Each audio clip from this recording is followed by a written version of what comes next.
This is Listening with Franklin Livingston, and our guest is Noah Benson.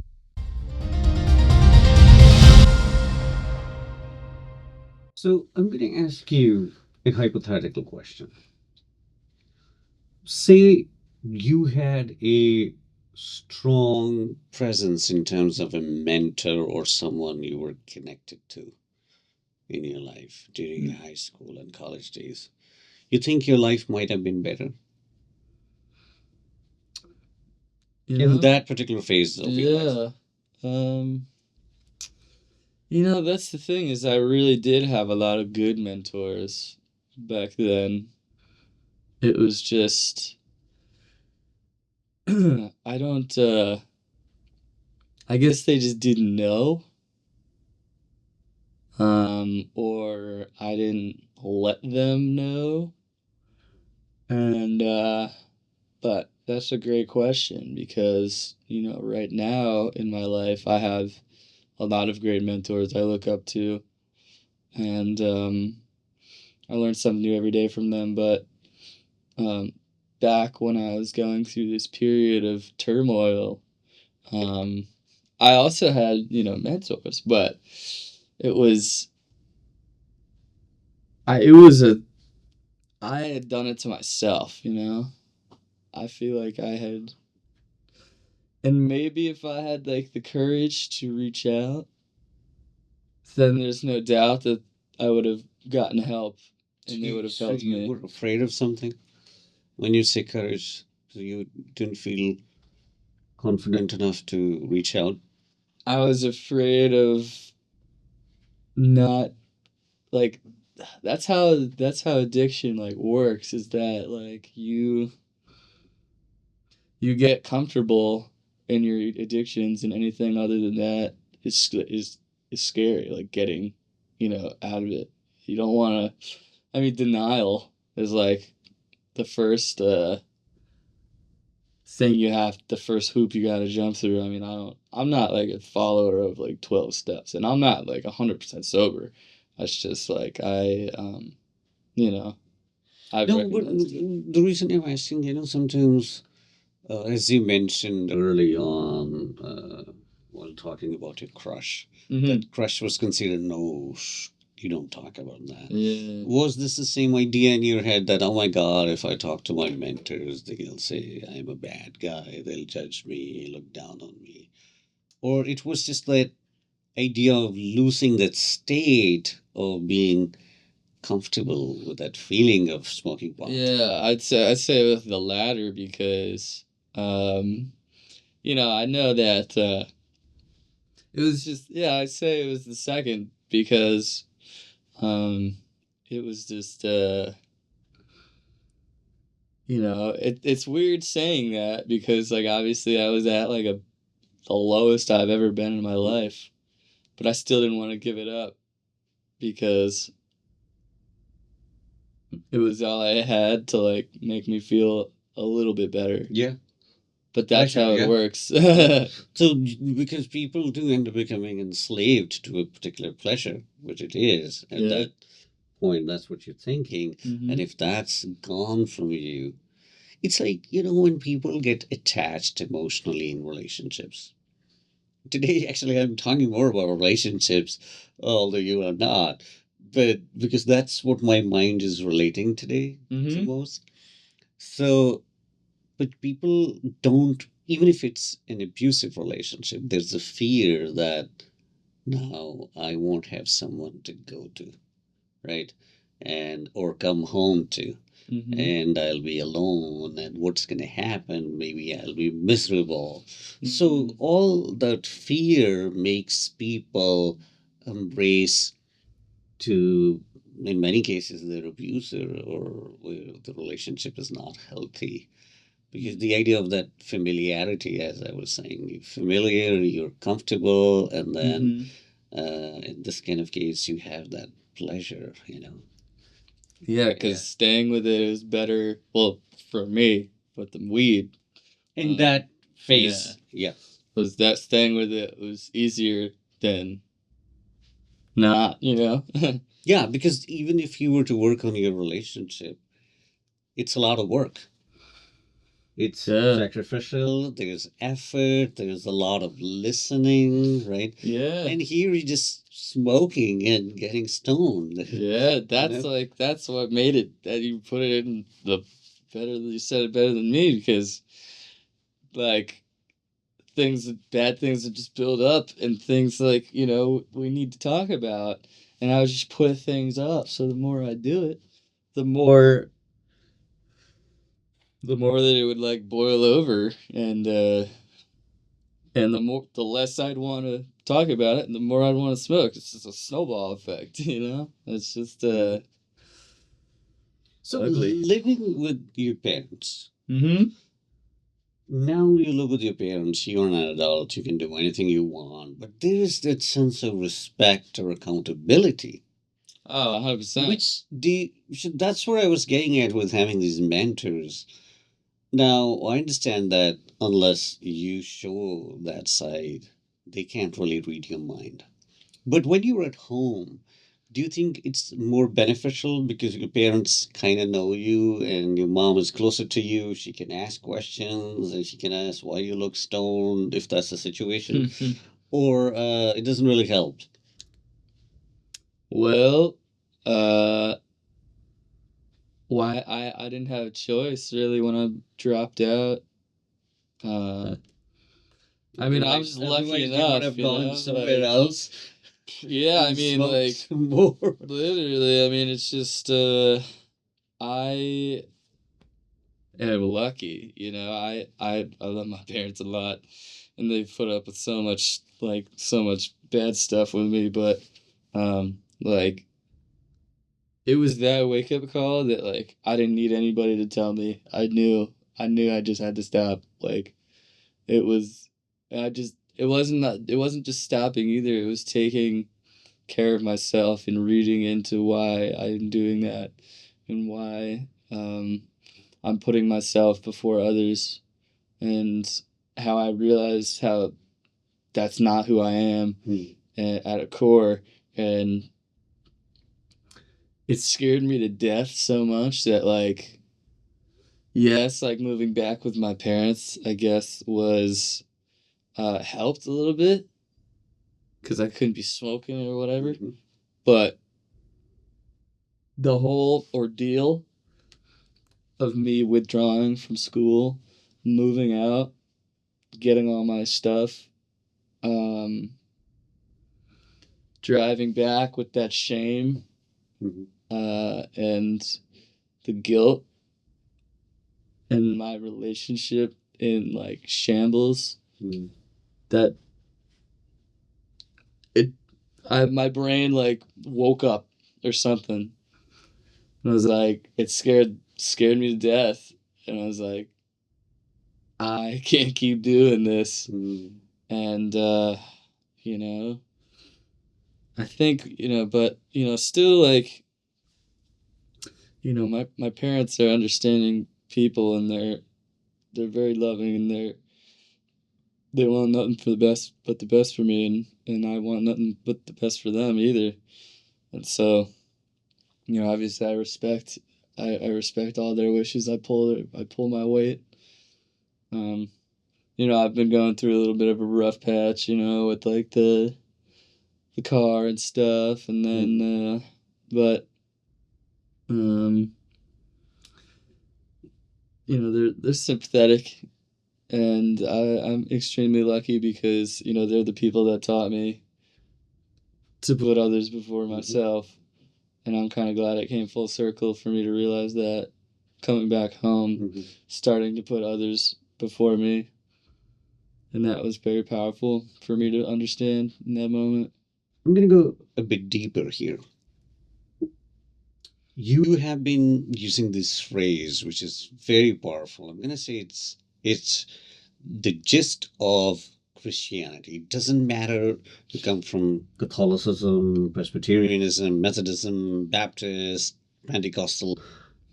The biblical foundation remains the same that you ought to love your God That starts from actually the Old Testament, so Judeo-Christian, I would say, Mm-hmm. and then love your neighbor as yourself. Mm-hmm. It's not easy because it means like if I'm gonna spend say $100 on me, I'm supposed to do the same for the person who is my neighbor, right? Yeah. So you have been using this phrase, putting other people in front of you. It's very powerful. Now, I'm going to get deeper here. Say, if an individual is a part of a community which is more rooted into the faith based belief system, Mm-hmm. and they always feel they are accountable to the higher power, God Almighty, Mm-hmm. do you think then they have been a better influence on the individual if one of them falls, like into an addiction or something, some sort of weakness in their life? Yeah, that's a great question. I feel, as if, when you, especially, part of a faith-based system, whether it be like you state or, believing in the overall universe itself, of which I kind of pertain to, that idea of God, Okay. the creator, Mhm. or, from where we came into where we will go Mhm. when we're gone. Mhm. Um, I feel like no matter what, so long as you are, a part of whichever group and you are loved in that group and you have earned that love, then, you always deserve forgiveness for that. And especially if you have your, you know, if you have, if your faith is strong, um, that's the best thing you can do for yourself. And, to be thankful for what you can see because of what your beliefs are. And that's personally how I feel, is that I'm thankful for the universe and, that God aspect, because I would have died if I didn't have some sort of wake up call or accountability to the people I love and the people that I love that are gone, that are constantly in my heart and around me, and who I constantly talk to reassure me and get me on the right path. So I hope that sort of answers your question. Yeah, definitely. Because so here's you said something which really struck me. So the idea of accountability, right? Or you use this phrase, God from whom we come and we'll go back to. It's the simplest way to talk about that we came from somewhere. And then, of course, like you can break it down into more religious language. Human is created in the image of God, and then the eternity when we go back. But I've also seen some groups, especially in the cities, New York City, in Chicago, bigger cities, where they would say we got to do something, but there's no sense of belonging, if you will, or the accountability, the term you used. Mm-hmm. And that then comes across slightly superficial to me, Mm-hmm. whether they are doing, because see, at the outside I can't really tell they are doing just to impress each other or gain some sort of admiration from the community or individuals they are directing their resources or energy to, Mm-hmm. or they are doing it because they have a sense we have been created by someone who expects us to do, and then we are accountable because we'll be asked one day, what have you done? So that's why I asked that question. If someone is rooted into faith-based community, because by faith I meant the same thing which you're saying. Yeah, But they 100%. practice it, and they not only believe more like wishy-washy, but for real they believe that we are part of that cosmos, the greater community, which includes the heavens and the whole universe, and we are accountable. Yeah. Because what you said, this wake up call, if I were to translate that into more, like, Pentecostal churches and charismatic movement, they would call it uh, a push by the Holy Spirit. Yeah. Because that's the way God works Mhm. within us these days, Yeah. through this spirit. So that's why I wanted to ask, like, say you were connected more with the faith-based community, which was more accountable, and they talked about it. Yeah. Do you think that might have been helpful when you were in Rochester, or anyone in your kind of situation? Yeah, I think that's the problem is that I didn't I didn't have faith when I was going through that period of time, and I didn't have as clear of a vision of like a test, like I feel like that was um a test from the universe, like asking me to be better and telling me that I am going to die if I don't make a change.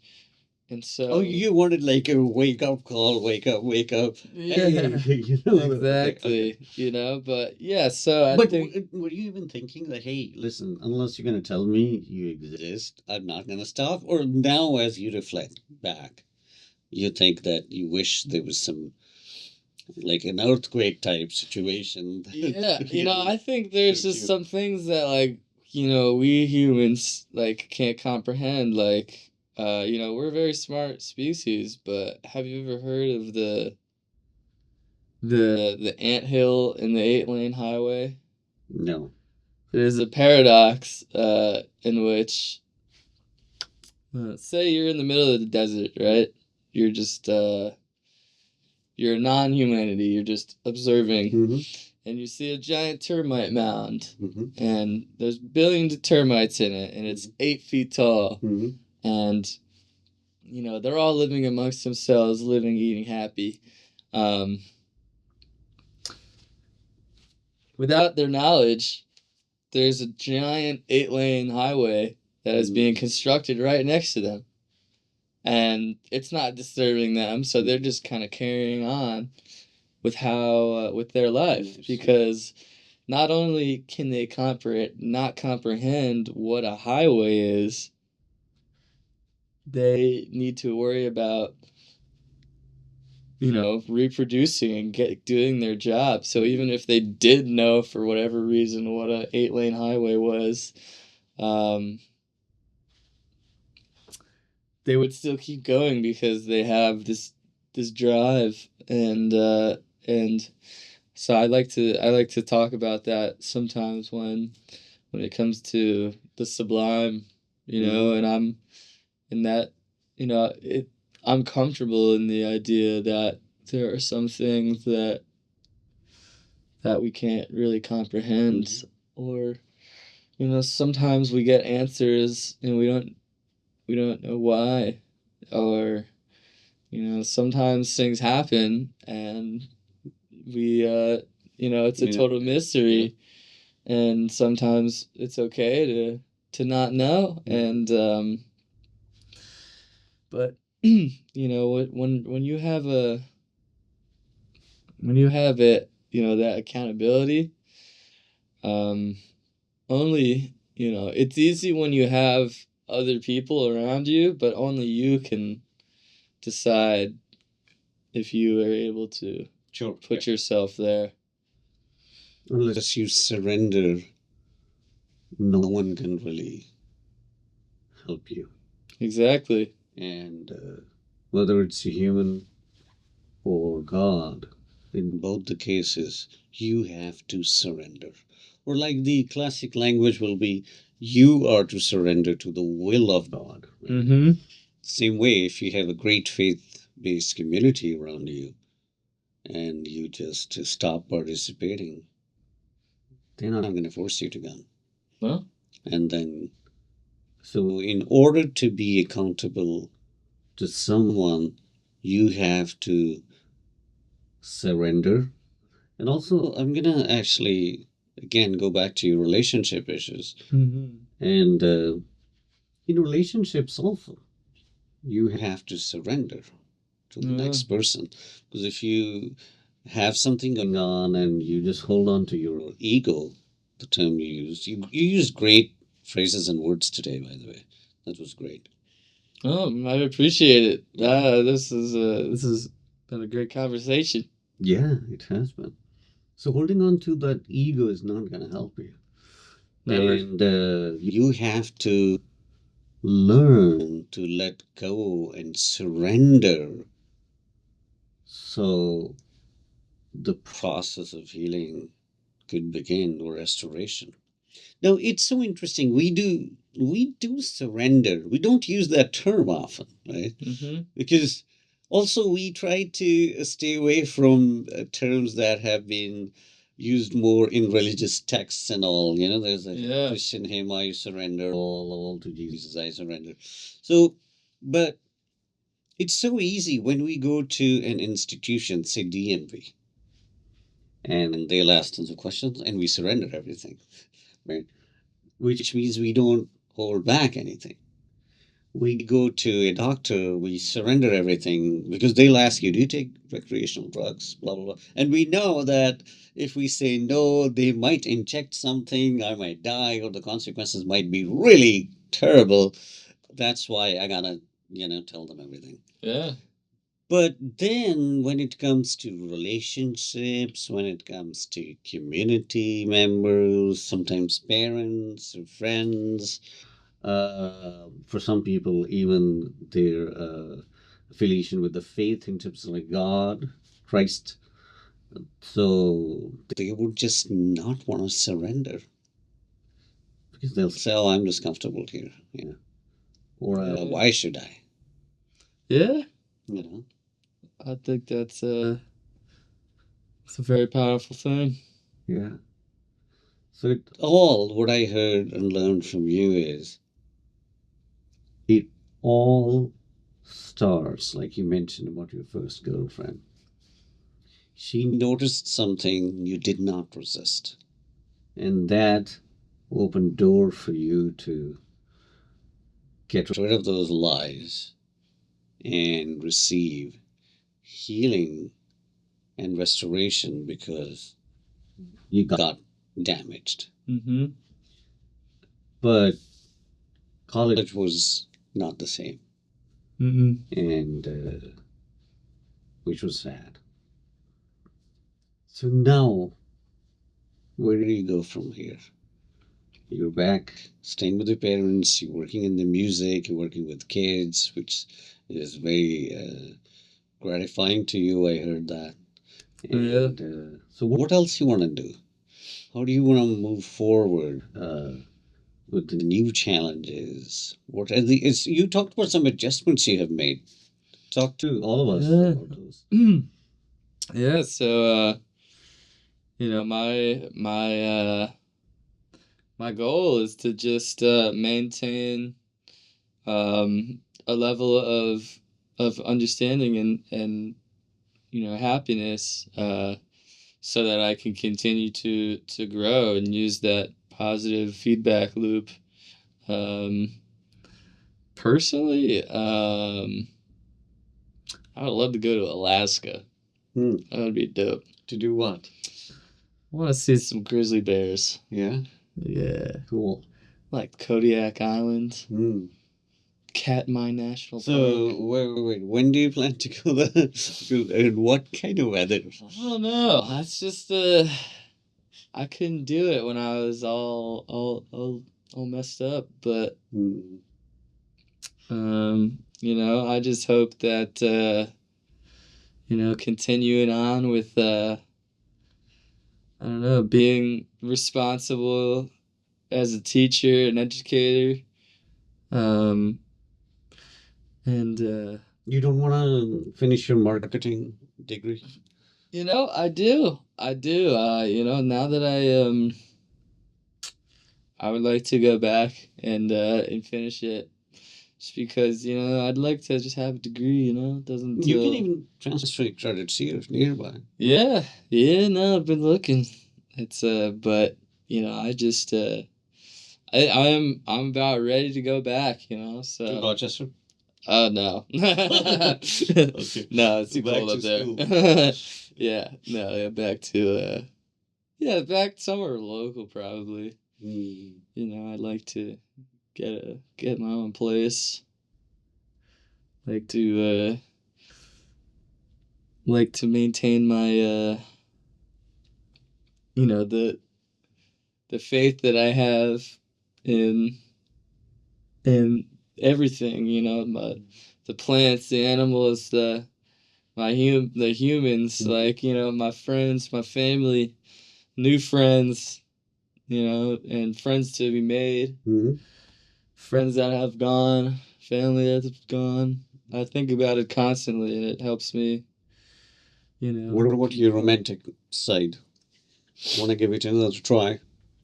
Yeah, I don't know. Yeah, I think maybe I don't know. Dating apps haven't been working too well for me, so nah, joking. But yeah, no, it's I'd like to find a companion, someone to grow with, someone to compromise unconditionally with, and be able to look back on this moment in my life and have grace in the fact that I was able to realize that I could get through it, and with the power of my faith. Anything else you want to say to the people who will be listening to you?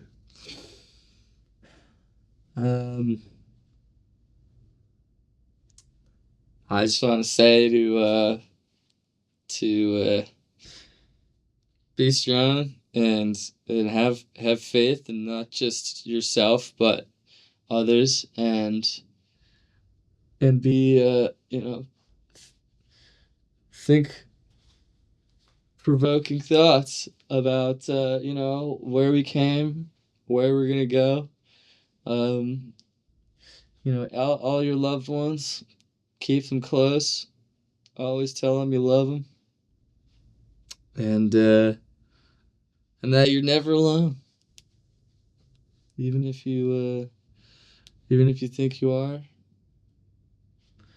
If just, I'm no expert, but at least that has kind of worked for me, and it has brought me happiness.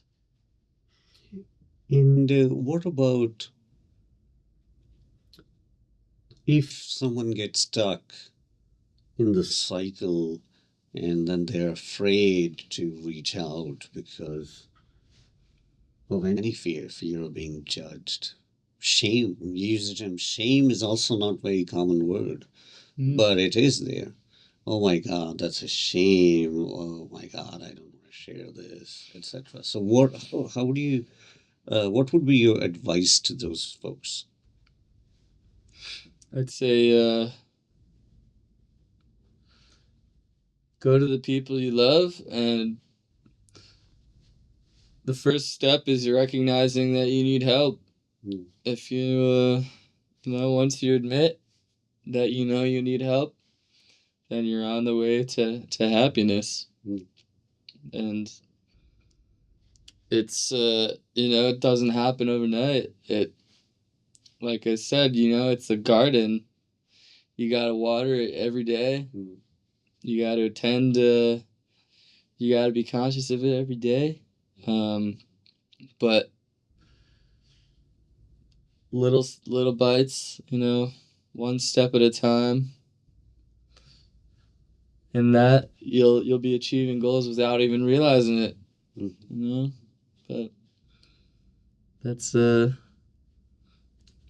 kind of all I have to say. Mhm.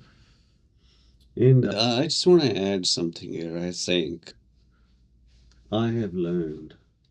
Interestingly, I have a friend, and she works in government. She's an engineer, and it's been several months we spoke, probably maybe a year, but she left a voicemail and she said she has come to realization now. She's married, she's taking care of her mother who is going through a cancer.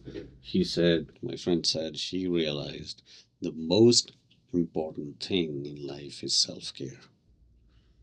And if you have health, if you're well, you just can't match it with anything else. You can, and you said that. You said it a little differently. You said once an addict, always an addict, because if you say your education can come back, you can find more opportunities in different areas. But a part of you that you lose to anything, it could be to an illness, to an addiction, to just a time somebody wasn't wise, to calamity, natural disasters, and then war. We have war going on around the world. Mm-hmm. So something that affects you, and then that part is not there anymore. That's gone. That cannot be recovered. That doesn't come back. Yeah, if you can only take care of others if you take care of yourself. It's like they say in the airplanes. Yeah, Wear gotta a put your mask on. first. Yeah, before helping someone else. So if My you mom are says healthy, that. that means your household is healthier, your spouse is healthier, your friends are healthier, your community is healthier, right? And I think that's a great message. Yeah. Well, thank you for coming. It has Oh, been a true pleasure. thank you, Franklin. You're a great guy, and it was such a delight to have you, engage in conversations with you, and to listen to you. Likewise, man. Great to meet you. Thank you, Conry.